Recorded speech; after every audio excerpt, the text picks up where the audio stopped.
Engkau di mana, Tuhan? Tuhan, apakah ini hukuman atau cobaan untukku?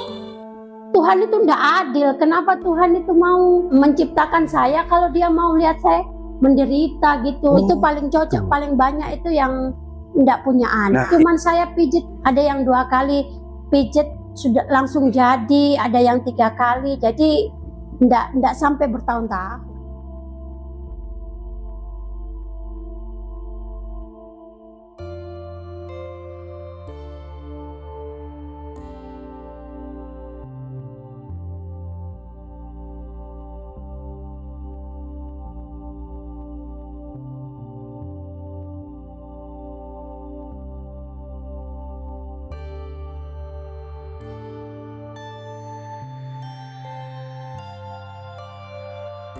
Oke pemirsa, jadi di kesempatan kali ini kita berada di Dusun Gempal, Desa Sembaringen, Kecamatan Kutorejo, Mojokerto ya. Dan saat ini kita akan bertamu ke rumah seorang atlet judo ya. Dan beliau ini satu keluarga, maksudnya suami dan istri itu penyandang disabilitas tunanetra, namun memiliki segudang profesi dan juga keahlian. Nah, seperti apa nanti kita akan mencoba langsung berbincang-bincang dengan beliaunya. Selamat siang. Selamat siang. Ya. Permisi. Siang, Pak. Ya. Oke, Mbak Lia. Iya. Ngapunten ya. Kita hari ini merepotkan jenengan nggak apa ya, Mbak Lia ya? Oh, tidak apa-apa. Kita menyita waktu untuk berbincang-bincang atau ngobrol ya, Mbak Lia ya. Oke, siap. Oke, Mbak Lia, kita ngobrol santai ya, Mbak Lia ya. Siap. Sambil sini kita ngobrol. Mbak Lia ini usianya berapa? Usia saya mau 31. 31 ya, berarti Iya. tahun 93 ya? Iya, 93. 93. Mbak Lia, nama lengkapnya siapa? Yuliana Marika Kein. Ini sebenarnya bukan warga asli Mojokerto ya, Mbak Lia? Bukan. Dari mana Mbak Lia aslinya? Saya aslinya dari Makassar. Dari Makassar? Iya, aslinya dari Makassar. Terus kok sampai Jawa Timur ini awalnya seperti apa kalau boleh kita tahu? Ceritanya seperti apa? Tidak apa-apa mengenang masa lalu. Gak apa-apa ya? Iya. Nggih. Waktu saya kecil, saya itu masih bisa melihat, Mas. Saya tidak dilahirkan sebagai tunanetra yang total. Jadi saya semenjak dari umur 1 bulan sampai saya mau masuk SMP, baru saya tunanetra atau tidak bisa melihat. Apa di Makassar itu kalau pada umumnya kalau punya saudara atau punya anak atau keluarga lah yang mempunyai keterbatasan khusus atau disabilitas, itu menurut di sana itu aib untuk keluarga. Jadi kalau kita keluar atau kita diajak kemana-mana itu pasti orang di sana itu pasti merasa sial gitu. Jadi ketemu aja sial, apalagi bersalaman gitu, sial. Kalau saya punya pengalaman sendiri ya, keluarga saya itu ya istilahnya, apalagi mama saya itu ya barangkali karena dia kurang bisa menerima ya, kurang bersyukur karena anak-anaknya yang lain bisa melihat sedangkan saya tidak bisa melihat, jadinya barangkali dia tidak bisa menerima kayak gitu. Jadi kalau dari saya merasa tidak adil gitu loh, Mas. Saya selalu dibeda-bedakan gitu, katanya saudara saya, Tuhan itu sebenarnya tidak mengendaki kamu lahir lah, buktinya kamu sendiri yang cacat gitu. Kalau saya mau pergi ikut mama saya, katanya mama saya, nanti kamu dilihatin orang, nanti malu gitu. Jadi dari kecil saya itu ya saya merasa ya Tuhan itu tidak adil. Kenapa Tuhan itu mau melihat saya, menciptakan saya, kalau dia mau lihat saya menderita gitu. SMP itu kan kita kan sudah bisa bergaul sama teman-teman di luar, main sepeda apa-apa gitu loh Mas, maksudnya. Awalnya sebelum terjadinya kejadian tunanetra, kan nggak bisa melihat dunia ini. Iya, awalnya itu kan bisa diterima, tetapi waktu pas mau masuk SMP itu karena total itu tadi, saya itu kena saraf matanya Mas, jadinya butanya itu atau tunanetranya itu berangsur-angsur, jadi tidak langsung plek gitu. Jadi mau ujian Eptanas SD itu baru langsung tiba-tiba gelap semua gitu. Katanya dokter, walaupun didonorkan mata itu tidak bisa karena sarafnya yang putus. Berarti langsung dua-duanya ya Mbak? Iya. Jadi waktu itu saya merasa Tuhan itu tidak adil, wes ngapain aku hidup kalau saya ndak bisa berguna, hanya bisa menjadi sampah masyarakat, disisihkan gitu. Sempat putus asa saya Mas, sempat stres lah. Kan dulunya bisa naik sepeda, dulunya bisa melihat dunia yang begitu indah, matahari lah, pelangi lah, siapa yang ndak putus asa Mas. Jadinya saya bilangnya Tuhan ndak adil, tapi waktu mau Natal itu kebetulan ada satu keluarga dari Surabaya, bakti sosial lah istilahnya, di panti asuhan dekat gereja itu, saya ketemu sama satu keluarga. Saya kan lihat mendengar dari orang-orang itu kalau ada sekolah tunanetra yang bagus di Surabaya gitu, yang bisa menyalurkan kelebihan-kelebihan kita gitu. Akhirnya saya minta sama salah satu keluarga yang datang di sana itu, Bu, saya mau sekolah gitu, saya mau punya cita-cita yang besar gitu, saya mau mencapai cita-cita saya. Akhirnya ibunya itu karena rasa kasih, jadinya dia mau menerima saya menjadi anak angkat. Terus diajaklah ke Surabaya. Disekolahkan di SLB Surabaya. SLB YPAB namanya itu. SLB YPAB Surabaya ya. Iya. Itu diangkat dulu telepon. Tidak, itu SMS. Oh, SMS. Iya. Terus setelah itu sekolah SMP ya, setara SMP dulu ya. Pas jenengan ke Surabaya itu ya. Iya, SMP. Di Surabaya akhirnya jenengan dirawat dan dianggap anak angkat oleh ibu tadi, yang masih family ya. Iya. Masih family. Jenengan punya berapa saudara di Makassar? Saya sendiri. Anak tunggal? Bukan, banyak. Saudara saya banyak. Oh, banyak ya? Iya. Ataukah memang gini, kita coba gali lagi awalnya, kan bilang kalau di Makassar itu punya keluarga atau anak yang cacat itu dianggap aib. Iya. Apakah itu berlaku dari keluarga jenengan sendiri atau keseluruhan? Dari semuanya, pada umumnya begitu kalau di Makassar. Karena yang saya tahu, teman-teman saya yang tunanetra juga yang merantau di Jawa itu katanya kalau di Jawa itu surga bagi mereka, kalau di Makassar itu neraka. Jadi mereka tidak bakalan mau pulang. Kalau bukan hanya di Makassar, itu di luar pulau itu memang seperti itu. Seperti itu ya. Iya. Nah, setelah itu kan jenengan ini kan sudah menetap di Mojokerto. Iya. Pernah nggak berkunjung atau sowan pulang ke Makassar setelah itu? Setelah jenengan dewasa ini, setelah menikah lah. Setelah menikah pernah sih. Berapa kali jenengan ke orang tua? Satu kali aja, karena waktu itu mama saya ngomong, kamu nggak usah pulang-pulang lagi ke sini gitu. Satu kali hadir pulang ke Makassar, iya, dapat omongan lagi seperti itu. Dapat omongan seperti berarti itu. Sudah tidak dianggap sebagai anak dong? Ya barangkali seperti itu. Insya Allah. Berarti barangkali seperti itu. Terus tapi, komunikasi melalui telepon gitu nggak pernah? Ya orang tua saya itu atau saudara-saudara saya itu kalau telepon itu ya kalau ada butuhnya aja. Kalau tidak ada butuhnya ya kalau saya yang tidak telepon ya saya tidak ditelepon. Iya. Nah ini Mbak Lia ini ternyata setelah disia-siakan dari keluarga, ternyata Tuhan berkehendak lain. Mbak Lia ini memiliki profesi yang sangat membanggakan dan sangat apa ya, membawa harum nama Indonesia ya Mbak Lia. Iya. Mbak Lia ini pernah menjadi juara bela diri judo ya, Iya. di Kamboja waktu Iya. tahun 2023 ya Mbak Iya. Lia ya, dan dapat medali emas dan perak ya. Iya.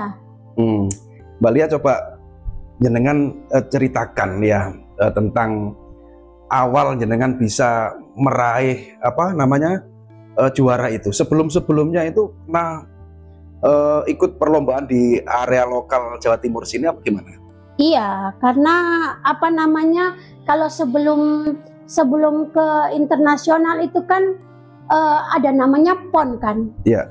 Jadi Pekan Olahraga Nasional. Betul. Dulu waktu 2021 saya juga menang di Papua. Waktu itu tuan rumahnya Papua. Saya juga dapat perak. Harusnya dapat emas, hanya karena lawannya itu dulu bisa melihat. Ya saya tidak bisa melihat, ya saya juara 2. Jadi lawan jenengan bertanding itu Bisa melihat. bukan disabilitas, Bukan. umum berarti ya? Umum, dia atlet normal. Hanya karena dia dikontrak sama Papua, jadinya dia bisa apa istilahnya punya apa ya, kalau tuan rumah itu hak anu yang bisa masuk di kelas Iya. berapa aja gitu. Jadinya dia yang juara satu. Jenengan juara 2 emas ya. Dia emas, saya perak. Oh yang peraknya jenengan. Iya. Kalau yang emas itu jenengan di Kambojanya. Iya, Yang di Kamboja itu lawan atau musuh jenengan itu sama-sama tunanetra ya. sama-sama tunanetra. Saya dapat dua emas, 1 emas 1 perak itu di Kamboja. Kan 2021 tuh di Papua dapat perak. Iya. Jadi 2023 dapat emas sama Emasnya. perak. Emas sama perak. Iya, emas itu beregu, perak itu individu. Jadi perorangan ya. Iya. Cuman semua medali itu sekarang tidak disimpan di rumah jenengan ya, di Surabaya. Surabaya, Tapi rumahnya mama. nanti untuk dokumentasi atau foto-fotonya ada gitu kita. Ada di YouTube itu ada, bisa. Ada di YouTube ya. Dan dulu semenjak jadi atlet, apakah jenengan juga tinggal di rumah ini? Ini Oh. besar sekali loh rumah jenengan ini, Mbak Lia. Ya. Ini hasil dari Hasil itu ya. hasil dari atlet. keringat saya sendiri, tanpa bantuan orang tua, tanpa bantuan siapapun. Ini nol dari keringat saya sendiri. Karena memang saya waktu itu ikut atlet ya, saya memang punya cita-cita saya harus mandiri, bisa punya rumah sendiri untuk buka pijat ya. Di kelebihan saya yang lain lagi kan ada pijat. Iya, gitu. iya. Jadi di samping Mbak Lia ini seorang atlet, sehari-hari Mbak Lia ini juga membuka praktek pijat ya Mbak Lia, Iya, pijat. yang sudah bersertifikasi atau berijazah ya. Iya. Ya, barangkali nanti teman-teman atau penonton ingin merasakan keampuhan tangannya Mbak Lia ini ya, yang Iya. tentunya banyak yang sudah jodoh kalau orang datang ke sini. Oh iya. Keluhannya apa saja yang datang ke sini Mbak Lia? Keluhannya itu ya banyak yang keseleo, yang capek-capek, sama yang belum punya anak itu, Mas. Oh, itu paling cocok, paling banyak itu yang tidak punya anak. Nah ini banyak pasien dari Mbak Lia ini yang ternyata pasangan yang mandul atau belum dikasih keturunan ya. Iya. Jadi ketika datang ke Mbak Lia ini, dan dengan jarak berapa hari, bulan atau berapa tahun gitu bisa punya anak? Tidak berapa tahun, cuman saya pijit ada yang dua kali, Iya. 1 minggu 1 kali tak suruh datang, ada yang 2 kali pijit sudah langsung jadi, ada yang 3 kali, jadi tidak sampai bertahun-tahun. Nah, keistimewaannya memang di sini. Jadi kalau memang pijat capek, keselio itu kan mungkin banyak ya, Iya. praktek-praktek seperti itu. Tapi kalau pijat yang seperti ini langka ya. Iya. Bagi pasangan yang mandul, yang tidak sudah berapa tahun rumah tangga, belum punya keturunan, silakan datang ke Mbak Lia ini. Alamatnya bisa disebutkan RT RW-nya Mbak Lia untuk sini. Di sini alamatnya ke Kabupaten Mojokerto, Ya. Kecamatan Kutorejo, Desa Simbaringin, Dusun Gempal, begitu aja alamatnya. RT RW-nya enggak. Tidak pakai RT RW, sudah tahu kok. Atau sekarang kan tinggal gampang, tinggal saya Sherlock ke Masnya nanti, gitu Per ya. bisa nyebarkan di mana-mana. Ngomong-ngomong masalah Sherlock, Mbak Lia ini punya HP. Jadi Iya, ini punya HP. Ngapunten ya, seorang tunanetra atau disabilitas yang menyandang tunanetra, tapi bisa bermain HP itu dengan apa? Dengan ada teknisnya kah atau main apa gitu? Perasaan kah, atau Oh gimana? tidak, ini HP saya ada Aplikasi. ada aplikasi, ada tambahan aplikasi. Jadi dan WA saja saya bisa tahu apa Isinya gitu. tulisannya apa gitu. Nanti HP saya yang bacakan. Ada translate-nya gitu ya, Iya. terjemahannya gitu ya. Iya. Nah, selain dari HP, Mbak Lia ini kan rumahnya besar, tidak punya pembantu atau asisten. Ya. Itu untuk masak, untuk mencuci baju itu dilakukan sendiri. Lakukan sendiri. Sudah hafalkah atau gimana itu Mbak Lia? Nggak pernah keliru, mau misalnya mau ambil cabai, salah ambil apa bawang gitu nggak? Enggak, kan bisa dari aromanya juga bisa dari karena terbiasa lah Mas. Main perasaannya Main ya? perasaan, Gitu ya. main insting aja. Jadi mesin cuci juga ya walaupun itu bukan itu kan otomatis, tapi saya bisa buktinya. Bisa nyalakan, bisa sampai selesai, bisa. Padahal itu harus dilihat apa namanya tulisannya, ya apa, pencet apa gitu, tapi bisa. Iya gitu ya. Ya. Ini untuk suami jenengan, nanti kita akan mencoba. Ternyata Mbak Lia ini juga memiliki suami yang multi talenta. Beliau tuh juga seorang apa ya, pijat tradisional itu apa namanya? Penerapi ya, penerapi pijat, terapi pijat ya. Iya. Juga memiliki talenta yaitu main keyboard dan ya. Kalau untuk suara nyanyi Mbak Lia sendiri ya. Ya. Nah, coba tadi di belakang layar ya kan menceritakan, Mas saya itu punya banyak lagu yang saya ciptakan sendiri. Lagunya apa saja dan seperti apa?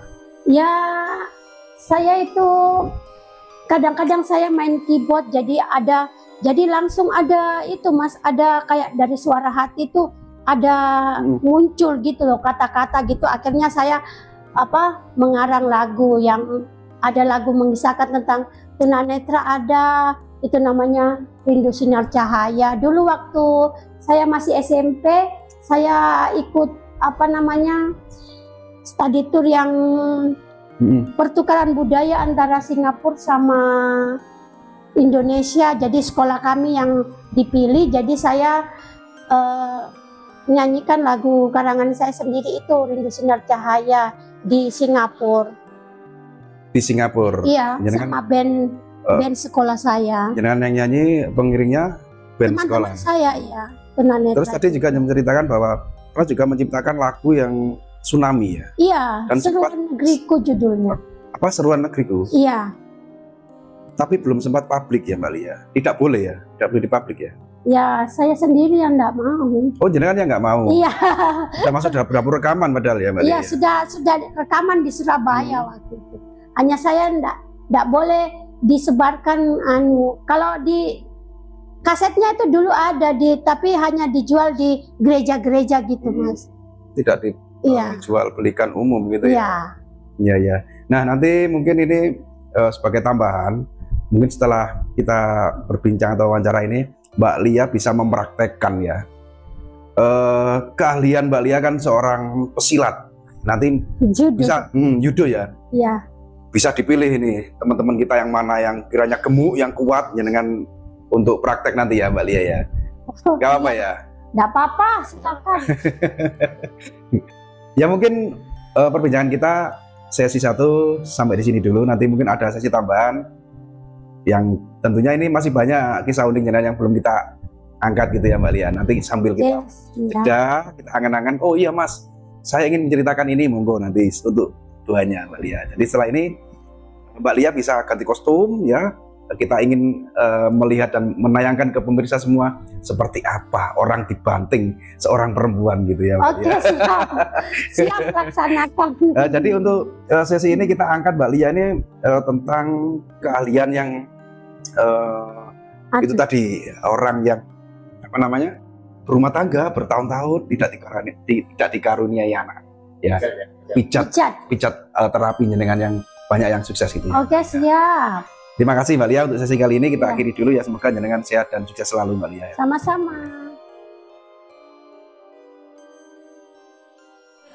3, 2, 1, Haji baik.